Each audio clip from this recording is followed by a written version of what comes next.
religious burdens, and of course he was referring to the many needless laws of religion, practices, and traditions of the people. They were needless and outdated practices and props. Outward looks, outward attire, clothes, length of hair, all those kind of things that have become big deal to the religious people. The Lord was saying now, mga unnecessary topics and issues pampabigat sa buhay. At kung nangyari yan noon, this still can happen today. Religious laws and policies, practices and standards that make life difficult, that complicate life. We join church para gumaan ang buhay, para sumaya, tumahimik, pumanatag, magpasaya ng kapwa, magtulungan, sabay-sabay maghanap sa Diyos, to be accountable to God personally for our personal shortcomings and sins, and to be accountable to the congregation only for the things that directly affect them as we do things. Na hindi business ng mga taong kalkalin, uriratin ng mga lihim na buhay ng kapwa-member, ibunyag at usigin ang mga ito. Ang mga personal na bagay na ginagawa ng isang tao ay pananagutan niya personal sa Diyos. Nananagot lang tayo publicly kung ang ginagawa natin publicly and directly affect people's lives in a negative way. Pero ang nangyari sa mga tao na pupunta sa temple, sa synagogue at ngayon sa church, nilalagay sila sa ilalim ng microscope, laging sinusuri, pinupulis, binabantayan at ibinubunyag, ipinapahiya, pinagchichismisan, pinagpepiestahan. Bakit ka pa nag-church kung ganun din lang ang mapapala mo?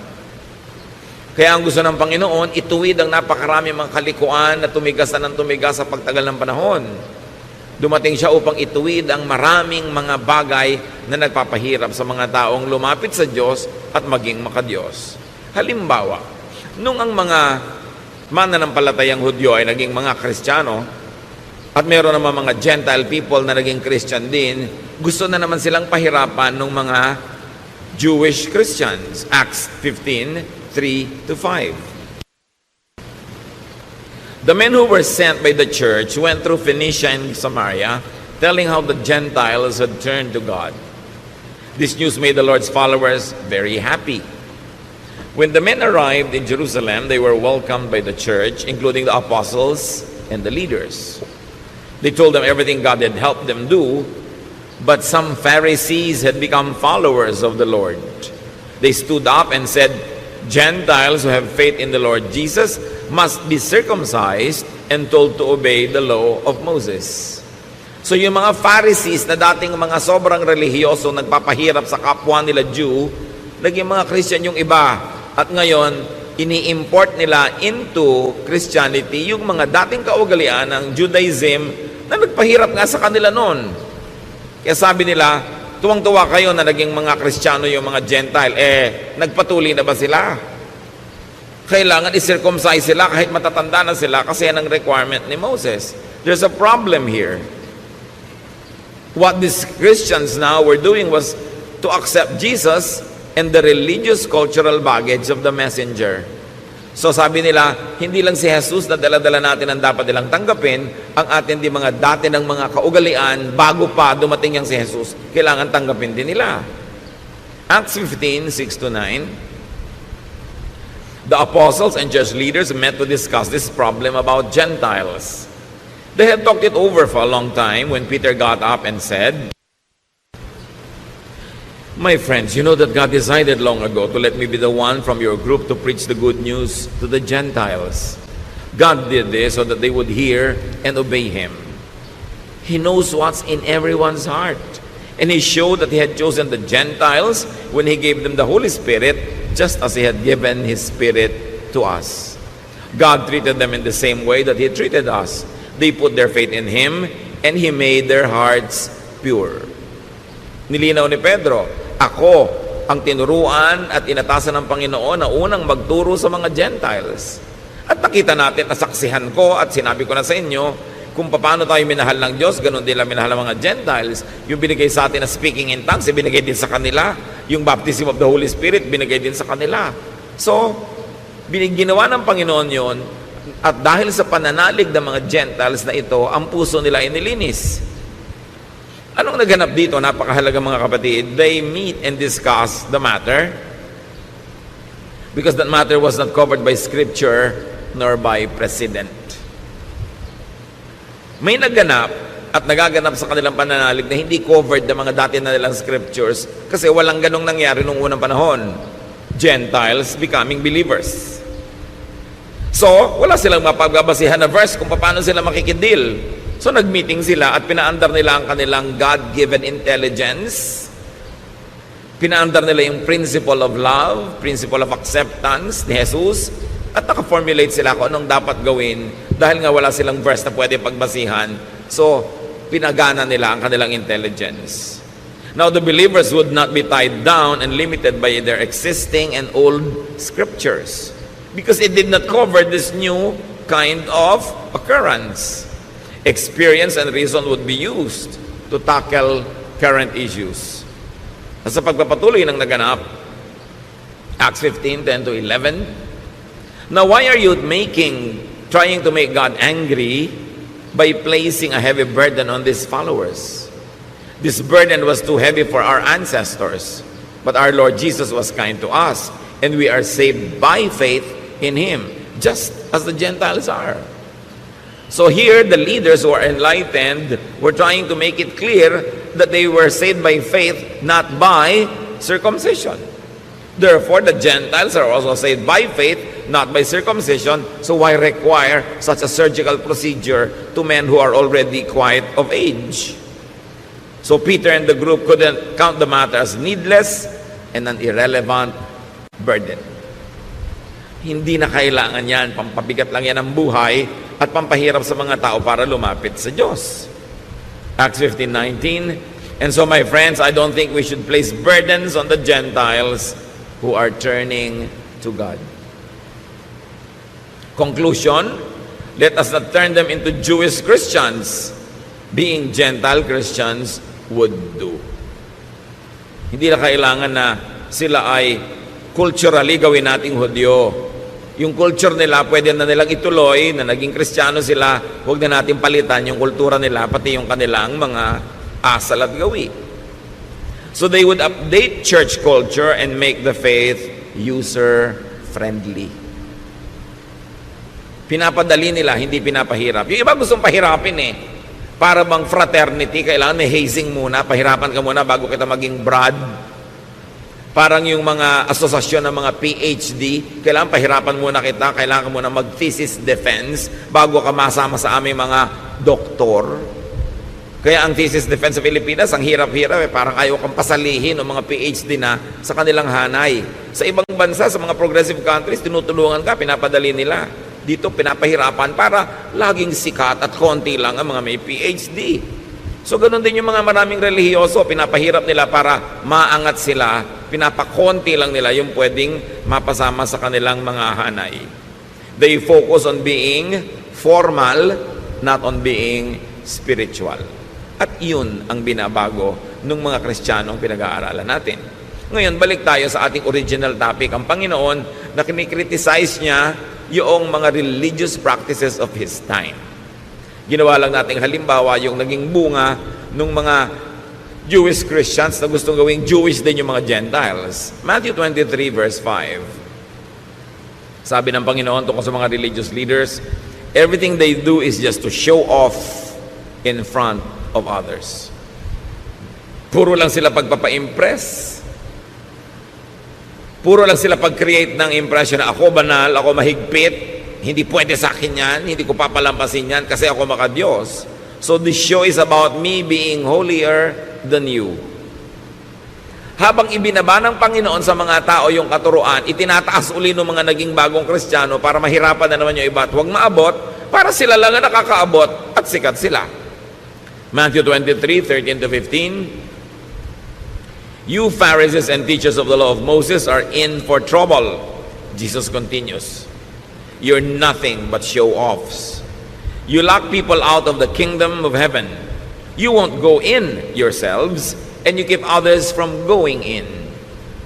You Pharisees and teachers of the law of Moses are in for trouble. You're nothing but show-offs. You travel over land and sea to win one follower, and when you have done so, you make that person twice as fit for hell as you are. Ang mga pinakamababagsik na salita ng Panginoon ay hindi niya binitawan sa mga tinatawag na sinners. Binitawan niya ito sa mga tinatawag na banal, sa mga relihiyoso, sa mga religious teachers and preachers. Sabi niya, ang gagaling nyo, wala kayong ginawa kundi magpakitang tao. Pinagsasarhan nyo ng pinto ng langit ang mga tao dahil kayo man ay hindi makapasok. Naghihirap kayo para pumunta sa maralayong lugar para mag-convert ng mga kaluluwa. At pag na-convert nyo na sila, dinodoble nyo lang ang kanilang mga bigat sa buhay, lalong hindi sila makakapasok sa kalangitan. Hindi nyo kayang magturo ng kalangitan dahil hindi nyo yan nararanasan. Yan ang sinasabi ng Panginoon doon sa mga religious leaders. Puro kayo bawal, puro kayo mga paghuhusga, puro kayo mga pagpupwera, pagmamataas, pagmamalaki, puro mga pagpapalabas na kayo yung mga magagaling at mga matatalino at mga banal. Pero sa pagtuturo nyo sa mga tao, hinahawan nyo sila sa inyong mga ugali. Kaya sila man, tulad nyo, hindi makakapasok sa langit. Teachers could, according to Jesus, lock people out of the kingdom of heaven by showing them the wrong door, the door of ritual and other non-essentials, by making them follow invented requirements that will forever render you sinful. Hindi pwede, hindi kasya kahit kailan. Teachers could not go into heaven themselves by not following their own teachings or the truth they know. In their minds, they know the way to God, but in their practices, they don't do it. So hati sila. Iba yung iniisip, iba yung ginagawa. Iba yung public pronouncements, iba yung private life. At walang taong hati ang nakakaranas ng kalangitan o nakakapasok dito dahil ang gusto ng Diyos ikay buo. Kaya nga buong-buo tayong iniligtas buong-buong nilinis, buong-buong sinagip para buong makarating sa Diyos dahil tayo yung mga hati. Nagiging buo tayo dahil sa pananalig natin sa Panginoon. Nagiging malinis, nagganap dahil sa pananalig sa Kanya, hindi dahil sa ating mga accomplishments. Teachers could keep others from going into heaven by discouraging and frustrating an honest search for it. Marami mga tao, they honestly search for God, but they get frustrated by the religious system that pretend to know and to show them the way. Kung natatandaan nyo sa Noli Me Tangere, na ang tunay na ama ni Maria Clara ay si Padre Damaso. At nung si Maria Clara ay nalito, na saktan, nawala ng gana sa buhay, sabi niya siya ay magmamongha, siya ay magmamadre, para hanapin niya ang Diyos. At sino ang kauna-unahang sumalungat at sobrang ipinagluksa yung desisyon na yon? Yung tatay niya na pare na si Padre Damaso. Sabi niya, huwag, hindi mo alam ang sinasabi mo, hindi mo alam ang susuungin mo. Dahil kung merong nakakaalam kung saan patungo ang mga religious teachings, dapat religious leaders. Ang problema, maraming religious leaders, alam naman nila na yung kanilang mga ipinagtuturo ay walang kakauwian, nakapayapaan, katahimikan, pero yung pa rin publicly ang pinipilit nilang ituro para magmukha silang banal. Napakahalaga na magkaroon ka ng personal search for God. And we allow people to search for God in a personal way. We don't dictate to them how to search for God. We only help them open the door, find the way, give them the options, teach them, inform them about the Word of God, and then let them seek God. At kung ang mga tao ay nagkakamali, nagkakasala sa Diyos, it's a personal matter between God and the person. It's not for the congregation to feast on and to judge on. Kasi marami mga churches naging parang mga Korte Suprema, naging parang mga hukuman, ginajudge ang bawat isa. Walang ganong itinuro ang Panginoon. Inimbento lang yun ng relihiyon. Ginagawa na yun nung araw na ang Panginoong Hesus ay nagtuturo at yun ang kanyang sinalungat. Tapos ipinagpatuloy pa ng mga Kristiyano later on yung ganong tradisyon na nililitis ang kapwa, hinuhusgahan. Kaya tuloy ang mga tao na pipilitan maging ipokrito at ipokrita, itinatago ang mga problema nila sa buhay sa takot na sila'y litisin ng simbahan. Maraming nilitis ang simbahan sa panahon, sa history. Meron pa mga tinaguri ang mga mangkukulam, sinusunog talaga literal yung mga katawan ng mga yon. Naging court ang church imbes naging kanlungan ng mga kaluluwang nahihirapan at humihingi ng ginhawa. Sa pagpapatuloy, Matthew 23:16-22. The Lord continues, you are in for trouble. You are supposed to lead others, but you are blind. You teach that it doesn't matter if a person swears by the temple, but you say that it does matter if someone swears by the gold in the temple. You blind fools! Which is greater, the gold or the temple that makes the gold sacred? May mga particular practices nung panahon na yon na tinuligsa ang Panginoon. Yung sobrang pagiging mahilig ng mga religious leaders sa pera. Love for money, power, and honor, misguided zealousness could blind religious teachers. Kaya ito ay tinuligsa ng Panginoon na huwag mong kikilingan yung tao dahil mas mayaman, dahil mas malaki yung donation. At yung mga religious leaders, huwag mag-agawan, magbangayan, agawan ng mga member mayaman, ng mga donor. Nung paman, kinikriticize sa'yo ng Panginoon. Kaya hanggang ngayon, challenge pa yan sa maraming mananampalataya. Matthew 23, 23 to 24. You Pharisees and teachers are show-offs, and you're in for trouble. You give 1/10 of the spices from your garden, such as mint, dill, and cumin. Yet, you neglect the more important matters of the law, such as justice, mercy, and faithfulness. These are the important things you should have done, though you should have not left the others undone either. You blind leaders, you strain out a small fly, but swallow a camel. So, puro kayo pakitang tao. Sa mga nakikita ng tao na susukat, kahit na sa mga tithes and offerings, ang faithful nyo, at sabi ni Lord, dapat naman. Pero hindi lang yan ang mahalaga. Mahalaga yung katarungan, habag, pagiging matapat. So may napaka mga bulag ninyo. Hindi nyo malulon ang kaprasong insekto, pero buong buo yung nilulunok ang mga kamelyo. Ibig sabihin, mga maliliit na mga kasalanan ng kapwa, minamalaki nyo, maliit na mga pagkukulang, kala mo kung ano na. Pero yung mas malalaki mga kasalanan, hindi nyo napapansin. Yung mga kasalanan ng yabang, judgmentalism, self-righteousness, pride, misguiding people, selfishness. You don't notice that. Wala kayong napapansin kundi yung babaeng adulterous. Wala kayong napapansin kundi yung mga taong kung nagko-commit ng mga sexual sin na parang sexual sin na lang ang kasalanan sa buong lupa at sa buong buhay. Ang dami pang iba. Pero ang pinanggigigilan nyo, yan lang. Sabing ganon. At totoo naman mga kapatid, sa kasaysayan ng church, hanggang dumating tayo sa present time, merong mga major denominations sa talaga namang wala namang pinanggigilan kundi mga ibang mga uri ng pagkukulang ng kapwa, pero hindi nila napapansin yung mas malalaking mga kasalanan. Yung panghihiya, yung pananakit ng kalooban, yung paglalayo ng loob ng mga tao sa Diyos dahil sobrang nilang pinoformalize sa mga bagay. Sabi ni Lord, maliit na insekto, hindi nyo malulon. Pero yung mga lalaking mga kamelyo, buong buo nyong nalulunok. Sabi, you hypocrites, you are in for trouble. You are majors of minors, specialists of non-essentials. Ang laki-laking issue sa inyo kung anong Bible version ang babasahin. May version pang kaisa-isang tama at lahat na ibang version hindi na. Saka naman nakakita ng ganon. E paano bago na-imprenta yung version na yan? Di wala palang totoong Word of God. Sobra kayo nagmamalaki ng mga issue. Pinapalaki nyo ang loob, pinapayabang nyo ang inyong mga member na tayo ang tama, wala nang iba. Ang version na binabasa natin ang tama, yung kanila wrong. Tayo lang ang saved, sila hindi. Tayo lang ang papakasalan ni Kristo, sila audience. Sabi, binubulag nyo ang mga tao para maging mayabang na member ng inyong kongregasyon. Na kami lang ang tama. Ang tingin tuloy sa iba, demonic. Ang tingin sa iba, mali. Nagiging pala, hiwalay tuloy at mga separatist. Flunkers in major subjects like justice, mercy, and faithfulness. Pero ang gagaling magtalumpati, buhay na buhay pa hanggang ngayon ang mga tinutuligsa ng Panginoon noon. Dapat nating ibukas ang ating mata at isip at makita natin kung ito ay umiiral at nagaganap sa iba't ibang lugar at huwag tayong makisangkot, makisali at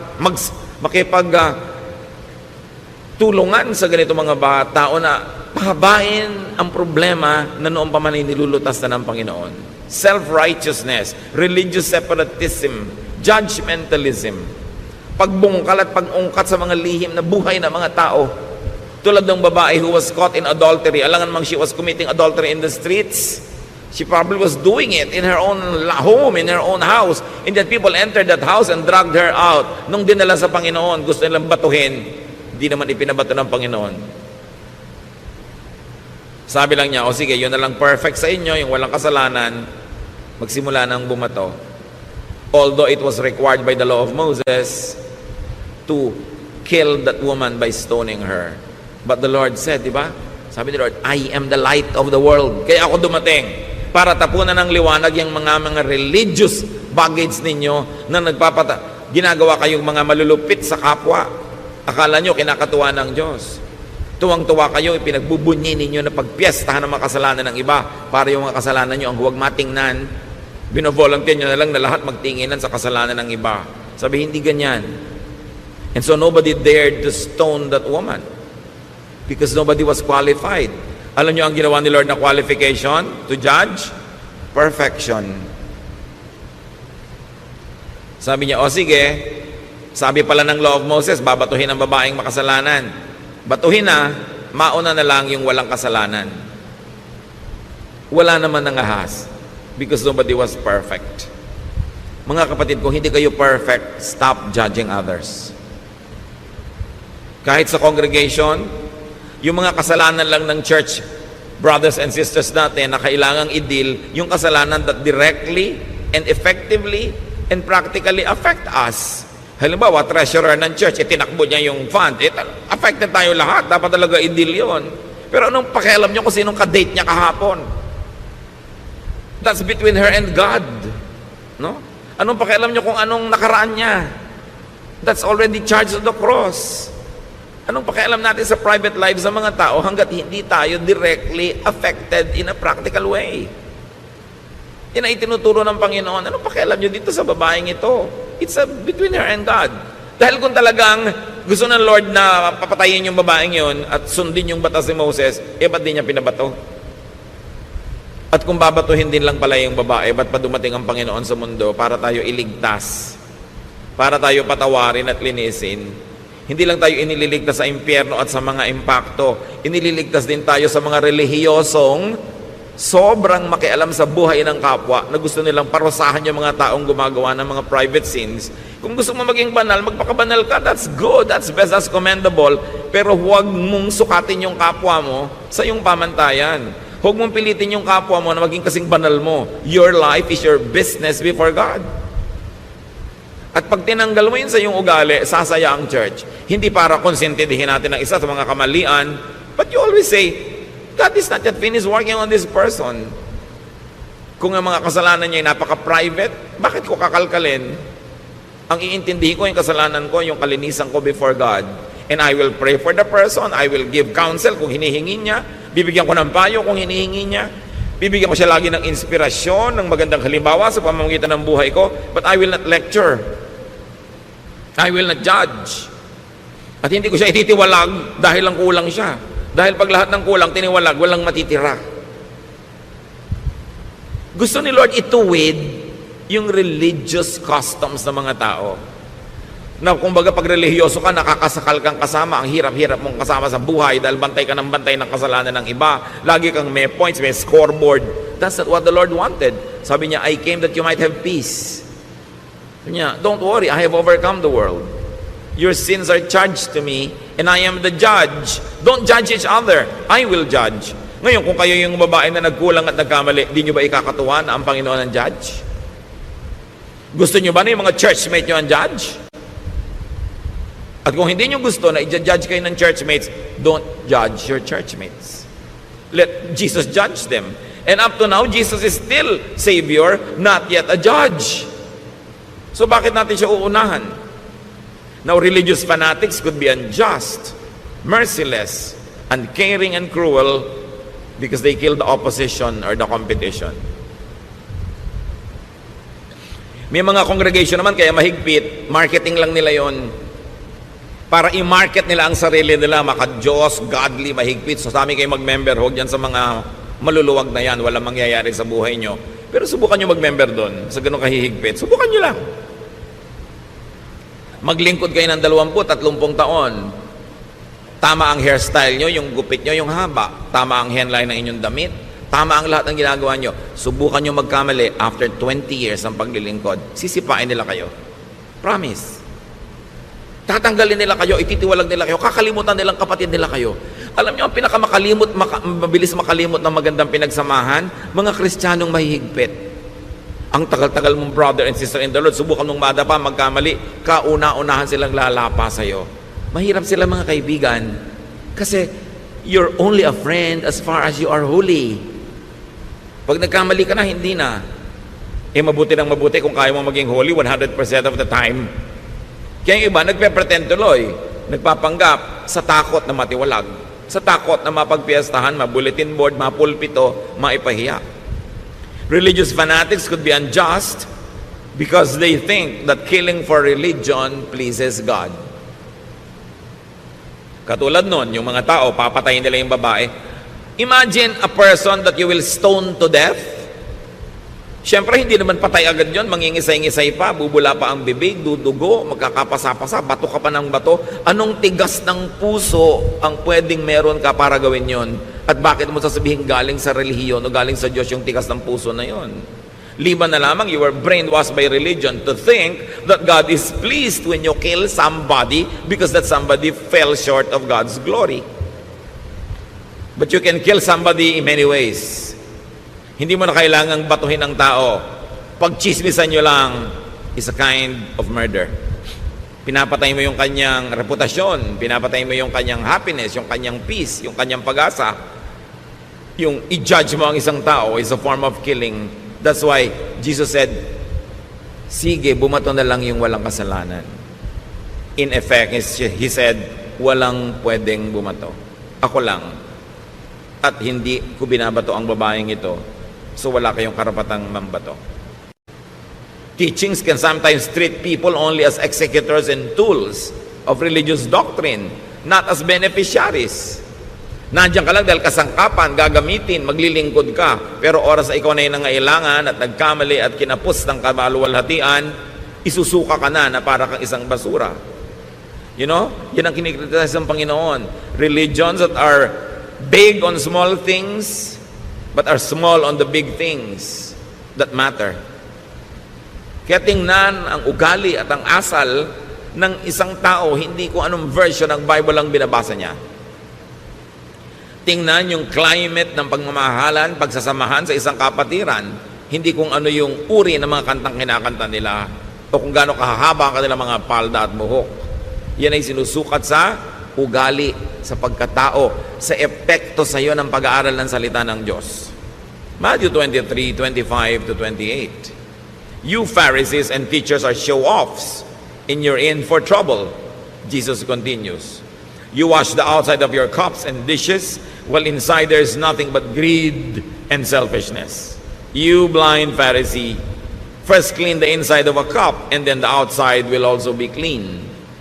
You Pharisees and teachers are in for trouble. You are nothing but show-offs. You're like tombs that have been whitewashed. On the outside you are beautiful, but inside they are full of bones and filth. That's what you are like. Outside you look good, but inside you are evil and only pretend to be good. Can you imagine these words coming out of the mouth of the Son of God? Sabi, akala nyo ang gaganda nyo, ang lilinis nyo, ang gaganda ng costume nyo, taman-tama ang mga haircut nyo, ang inyong mga style, pero mga bulok kayo sa inyong mga kalooban. Dahil puro pakitang tao lang ang inyong relihiyon. Hindi kayo marunong magmahal, hindi kayo marunong umibig. Napakalulupit ninyo sa mga taong itinuturing ninyong kulang sa kabanalan. So there's form more than substance.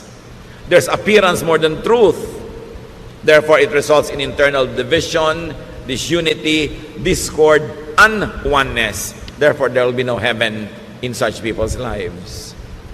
Kawawa ang mga tao na nadadala, nahihikayat at sumasanib o kaya umaanib sa mga relihiyong hindi mapagkandili, hindi maibigin, judgmental at mga self-righteous. Kasi buong buhay, habang nandun ka sa ganung kongregasyon, ang pakiramdam mo nakatungtong ka sa dulo ng sibat, denumero ang lahat ng kilos mo at lahat may score. At pag nagkulang ka na, sorry ka na lang, no matter if you're 30 years na nandun. Matthew 23:29 to 33, you Pharisees and teachers are nothing but show-offs, and you're in for trouble. You build monuments for the prophets and decorate the tombs of good people, and you claim that you would not have taken part with your ancestors in killing the prophets. But you prove that you really are the relatives of the ones who killed the prophets. So keep on doing everything they did. You are nothing but snakes and the children of snakes. How can you escape going to hell? Can you imagine?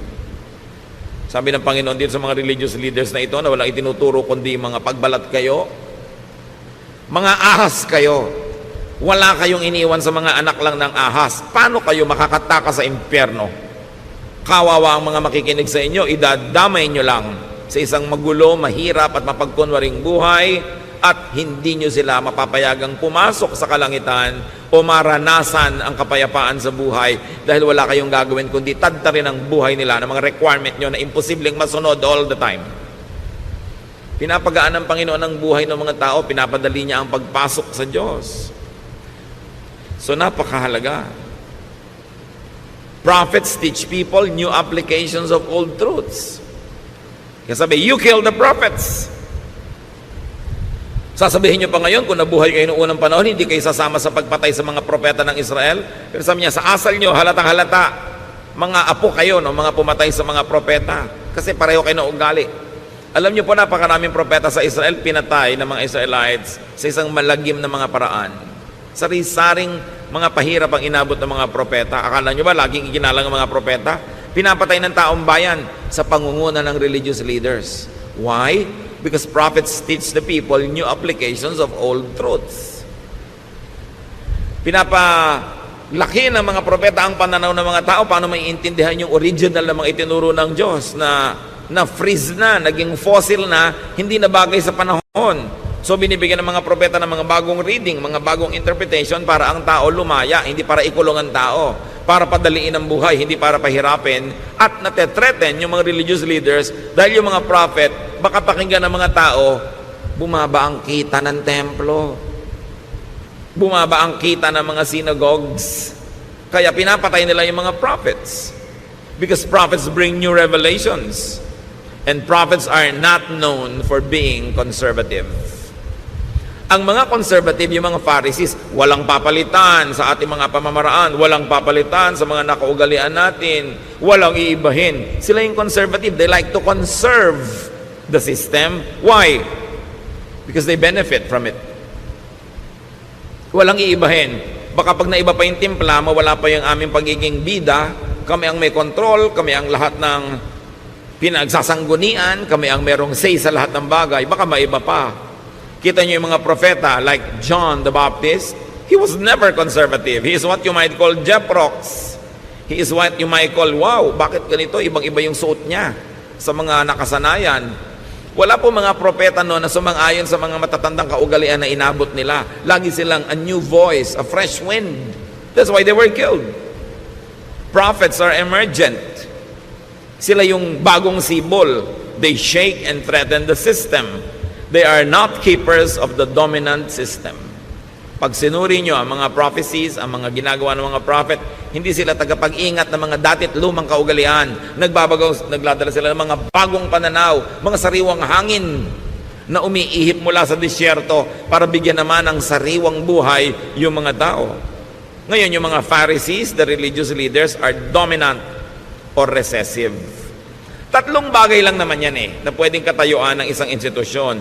Ikaw yung dominant, nag-ahari, ikaw yung recessive, papalaos, o ikaw yung bagong sumisikat, emergent. And in the scheme of things, the prophets were always emergent.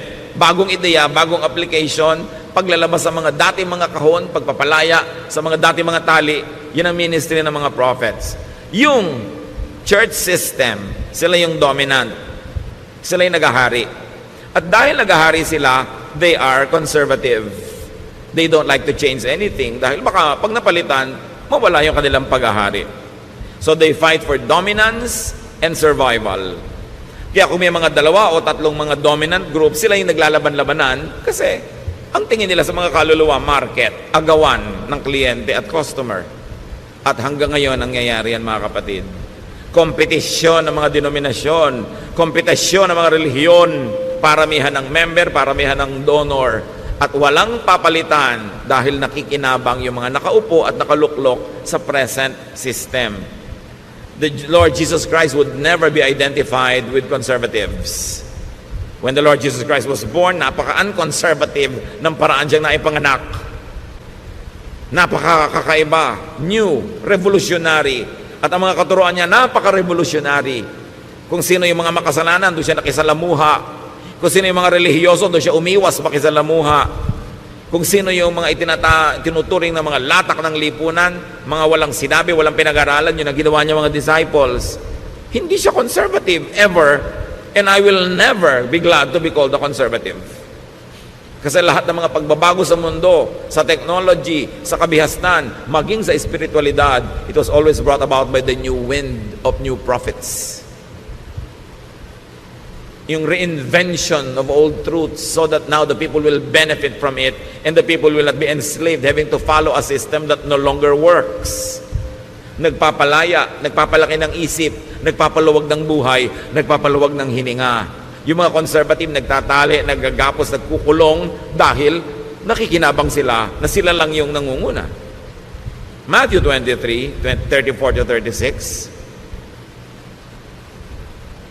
Sa pagpapatuloy ng Panginoong Jesus, I will send prophets and wise people and experts in the law of Moses to you. So future tense pa, sabi ng Panginoong Jesus, padadalan ko kayo ng mga propeta, padadalan ko kayo ng mga matatalinong tao, yung mga tunay na magpapalaya sa inyo, but you will kill them, or nail them to a cross, or beat them in your meeting places, or chase them from town to town. That's why you will be held guilty for the murder of every good person. I can promise you that people living today will be punished for all these things. Sabi niyo, alam nyo, padadalan ko pa kayo ng mga magtuturo pa sa inyo, mga bagong ideya, nakakapagpalaya, nakakapagpaluwag ng buhay. Pero alam niyo ang gagawin nyo? Uusigin ninyo. Babantaan ninyo. Le-labelan nyo na kung ano-ano mga labels, tatawagin yung mga demonic, evil, etc., etc., at papatayin nyo kung pwede pa. Sabi niyo, mananagot kayong lahat sa ganyang mga gagawin ninyo. May mga nagtatanong, meron pa po ba mga prophets ngayon? Why not? Sabi nga ni Lord, I will send pa future tense pa. Those who insist na wala na, they only probably want to control your thought para sa kanila na lang kayo makinig at hindi na sa iba pa.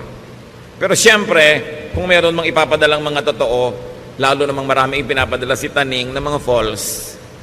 Kaya dapat sinusuri. Sabi ni Lord, you will know them by their fruits. Tingnan nyo bunga. Ano ba yung tunay na bunga ng isang guro? Hindi lang yung nangyayari sa buhay niya, mga kapatid ha.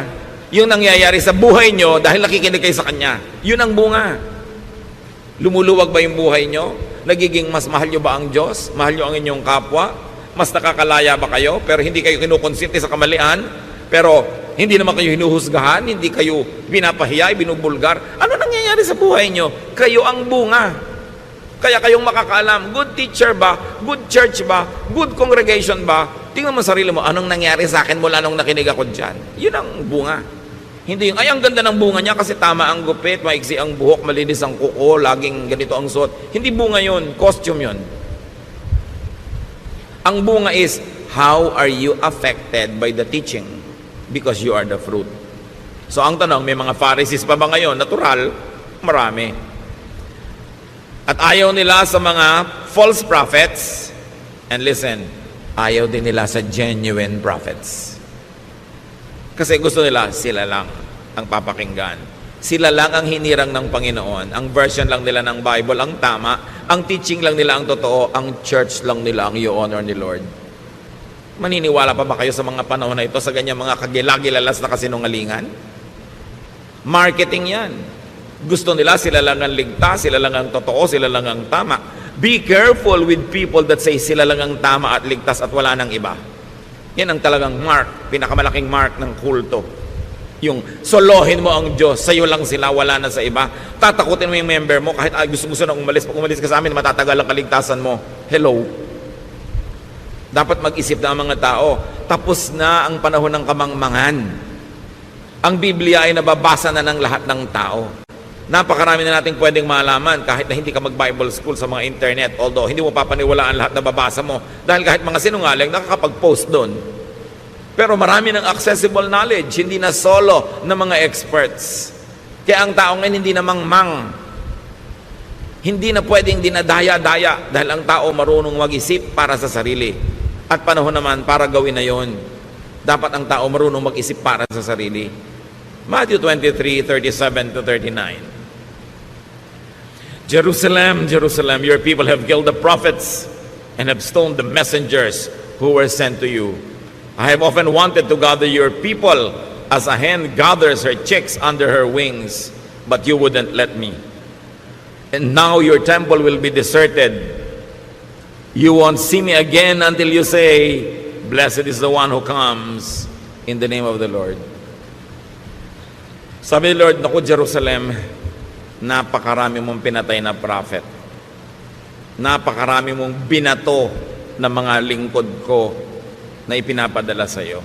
Hindi ko malaman yung mga iba kung bakit sobrang napalaking big fans ng Jerusalem. Samantalang si Lord mismo nagsasabi, Jerusalem, napakarami mong kasalanan. Napakarami mong pinatay na matutuwid na tao. At hindi ba, si Jesus na nga ang kauna-unahang ipinako doon. Yung iba naman parang sobrang nagpapatira pa sa paanan ng mga Hudyo na akala mo yung mga Hudyo ang mga anghel sa langit. Pare-pareho lang nila tayong tao, pare-pareho lang tayong mahal ng Diyos, pare-pareho lang tayong ililigtas ng Panginoon. At hindi ka dapat nagpapatira pa sa lahi dahil lang yun ang lahi niya, dahil siya ay Jew, dahil siya ay taga-Israel. Sabi nga ng Panginoon, naku, napakarami mong pinatay Jerusalem. Napakarami mong atraso sa langit. Ang dami mong iniligaw. Hindi naman natin siyempre magkakaroon tayo ng negative feeling sa mga taga roon, pero huwag ka namang magpa-atsoy at magpa-atsoy sa kanila dahil lang Diyos sila. Pare-pareho tayong anak ng Diyos at iniligtas ng dugo ni Kristo. Dapat may dignity ka rin sa iyong racial identity. Hindi agad-agad mo isinusuko dahil taga-Israel ito, taga-Israel yun. Mahal ng Diyos ang lahat ng tao. At sino man ang susamba sa Kanya at maglilingkod ay mamahalin niya. Sabi nga ng isang propeta, kahit yung mga bato, pwedeng gawin mga apo ni Abraham. Huwag niyo ipagyabang na mga Hudyo kayo. Kasi kung Hudyo nga kayo, hindi mo kayo sumasamba, baliwala yan. Mabuti pa yung Gentile. Ilagay natin ang lahat sa tama. Huwag tayo ngayong magpairal ng bagong religious colonialism na may bago naman mga amo. Pagka taga-Israel, amo na natin agad. Dapat ang amo lang natin ang Diyos. At meron tayong dignity, pagmamahal maging sa ating racial identity. Hindi agad-agad mo sinusuko. Now, today's new prophets teach new applications of old truths. And they update the faith. And they update the church. Today's Pharisees, the establishment, will resist change. They will take shelter in conservatism. Conservatism is the defense and offense of the dominant and the recessive. Pag ikaw naghahari o papalaos, gusto mo conservative because you want to sit on past glory. Jesus and the prophets were far from conservative. Spiritual growth, church growth, and the growth of the kingdom of God is not in conservatism. It is in dynamism and continuing reinvention of ourselves. So, why do we review? And why do we study these principles? Because we are bombarded by religious marketing of the dominant Pharisees, the rich, big religious corporations that compete for our soul and for our loyalty. What's truly important according to the Lord? Mercy. Mahabagin ka ba? Tinuturuan ka bang maging mahabagin? Justice. Katarungan. Faithfulness, truthfulness. But really, the Lord says that the most important is love. Pag-ibig. Yan ang tunay na susi, yan ang tunay na sukatan kung maka-Diyos ka o hindi. This is what to give, to promote, to implement, and to look for. Seekers of God through religion must seek for love, must seek for signs of love in the climate of love where they want to find God. Hindi yung para kang pumasok sa kulungan, pumasok ka sa husgado o sa police state. Yan ang pinaka-least namin. Opo, sayang ang pagod, sayang ang First Corinthians 13. What if I could speak all languages of humans and of angels? If I did not love others, I would be nothing more than a noise to God. Kaya ano ba yun? Speaking in tongues na pinamalaki ng aking sa Corinthians yan. So kung hindi ako maibigay, baliwala yan. Para lang ako ingay ng kalimutan. Of course, others there, if I do not love others, others means the other. Yung hindi ikaw, yung hindi mo kamuka, yung hindi mo kagrupo. Loving the other. Love others. Without love, religious eloquence is meaningless. 1 Corinthians 13:2. What if I could prophesy and understand all secrets and all knowledge? And what if I had faith that moved mountains? I would be nothing unless I loved others. So all the seminary education, all the PhDs, all the experience in ministry, without love, prophecy, knowledge, and faith are meaningless. Love pa rin. Hindi nyo hinahanap yung strict church ba ito? Doctrinal ba ito? Ang hahanapin nyo, loving church ba? At ang dadalhin nyo sa church, love din. Kung gusto nyo maging loving yung climate, love ang dadalhin ninyo. Hindi yung mga kabaligtaran nito. We all contribute in creating a climate in the fellowship. 1 Corinthians 13:3. What if I gave away all that I owned and let myself be burned alive? I would gain nothing unless I loved others. Yung mga unloving churches, minamaliit, nililibak nila yung word na love. Pag sa kanila yung love, hippie yan, durog yan, durugista yan, yung mga ano yan, mga wala yan, mga pasaway yan. Sa kanila gano'n na ibig sabihin ng love eh. Minamaliit nila yung word na love. Akala nila yung love yung pagiging careless, pagiging bangag, pagiging lasing. In-associate nila sa mga make love, not war, noong mga 1969, 1970. Iniiba nila para lang bulagin yung mga tao about the meaning of love. So ngayon, sabi, hindi kami loving, we are strict. But the point is, Jesus says the most important is love. And love does not mean maging hippie ka o maging drugista ka o maging careless ka o immoral. Huwag nating papababain ang ibig sabihin ng love. Love is understanding your fellow men, giving them time to grow and not judging them while you are continuously praying for them and helping them. That's what love is all about. Without real love for people, charity and sacrifice are nothing. So religious eloquence, religious brilliance, and religious giving are nothing when not done in love and for love of others. For what else could this be done? Halimbawa, charitable ka, eloquent ka, you could also do it for love of self, for self-promotion and self-preservation. 1 Corinthians 13:4-7. Love is kind and patient, never jealous, boastful, proud, or rude. Love isn't selfish or quick-tempered. It doesn't keep a record of wrongs that others do. Love rejoices in the truth, but not in evil. Love is always supportive, loyal, hopeful, trusting. So love doesn't keep a record of wrongs that others do. Keep that in mind. Religious zeal, especially self-righteousness, judgmentalism, and congregationalism could oppose love. 1 Corinthians 13:8-10. Love never fails. Everyone who prophesies will stop. So mawawala ng halaga yung mga prophets at prophecies. And unknown languages will no longer be spoken. So mawawalan din ang halaga yung mga speaking tongues na yan. All that we know will be forgotten. So all knowledge, katalinuhan, galing, mawawala. We don't know everything, and our prophecies are not complete. But what is perfect will someday appear, and what isn't perfect will then disappear. So niyang konti-konti nang alam natin, huwag tayong magyabang. Pati prophecies natin hindi complete. Be careful of people who say they know everything. They know all the answers. They know all the doctrine. Sinungaling yun. Kasi sabi sa Bible, we don't know everything, and our prophecies are not complete. So ang isang tao talaga na responsable, na pwedeng pagkatiwalaan, yung tao nagsasabing, ako rin, naghahanap pa. May mga iba na ako natagpuan, may nalaman na ako, pwede ko i-share sa iyo, pero iba hahanapin pa natin. I don't know all the answers. Be careful about people who pretend that they know, because they will mislead you. Now, love is perfect. Religiosity is imperfect, and will stop. 1 Corinthians 13, 11 to 12. When we were children, we thought and reasoned as children do.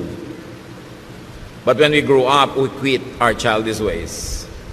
Now all we can see of God is like a cloudy picture in a mirror. Later we will see Him face to face. We don't know everything, but then we will, just as God completely understands us. So yan, nung mga bata pa tayo, especially bata ka pa sa pananalig, bata ka pa sa spirito, isip bata ka, pero dapat dumarating yung time na nagmamature ka. At ang nagmamature naman, hindi ibig sabihin nalalaman mo lahat. Nalalaman mo lang na hindi mo alam lahat. Yun ang ibig sabihin ng maturity. Therefore, you become more careful, you become more humble, and less self-assuming. Sabi, hindi naman natin talaga makikilala ng lubos ang Diyos ngayon eh. Kasi ang laki-laki ng Diyos, ang daki-dakila niya, ang liit-liit natin at marami pa mga takip-takip sa mga mata natin. So sino ang makakapagsabing alam na alam ko, kilala ko ang Diyos at yung pagkakaalam ko, pagkakakilala ko ang kaisa-isang tamang interpretation. Sabi niya, hindi ganun. Pagdating ng panahon, makikilala natin siya. Pag face-to-face na tayong humarap. Pero ngayon, sinisikap nating makilala siya. Nobody can pretend to know God completely and to know all the answers. Pero itong mahalaga, sabi niya, kilalang-kilala tayo ng Diyos. At yun ang dapat nating ipagpasalamat. Alam niya ang ating mga kahinaan, alam niya ang ating mga pangangailangan, alam niya kung paano tayo tutulungan, kahit hindi natin siya lubos na kilala. Religious understanding is progressive. No one should be trapped and frozen in just one stage. Kung yung pagkakakilala mo sa Panginoon 20 years ago, mga kostumbre mo, ugali, 20 years ago hanggang ngayon, hindi na iba, hindi ka nag-grow. Progressive eh. Dapat nag-grow. Truth will reveal the inanities of many things people used to consider all important. So 1 Corinthians 13:13, sa pagwawakas, kung anong tunay na mahalaga. For now there are faith, hope, and love. But of these three, the greatest is love. Religion teaches faith, but it will become irrelevant when everything is revealed. Religion teaches hope and expectations, but they will become irrelevant, they will be moot and academic when we are together with the Lord in eternity. Religion teaches love, which is the greatest, because it will be forever. Yun ang patuloy at in fact, yun ang lalo pang lalago pagka humarap na tayo sa Panginoon at magkakasama na tayo sa kabilang buhay. Why is it the greatest? Because God is love. If you're going to be known for anything, be known for godly love. And if you're going to look for anything important in a fellowship, in a group, look for love. In your family, in your circle of friends, promote love. Be part of those people that make love alive and make life a little bit more loving. Bring religiosity and spirituality to the next level, and that is love. Alam nyo na yung Bible, matagal na, alam nyo na yung mga doctrine, ito na lang, loving ba tayo? At kung loving tayo, salamat sa Diyos, pero let's keep on loving more because God is love. Ama namin, salamat. Salamat na lang dahil ganun kayo, ganun dapat yung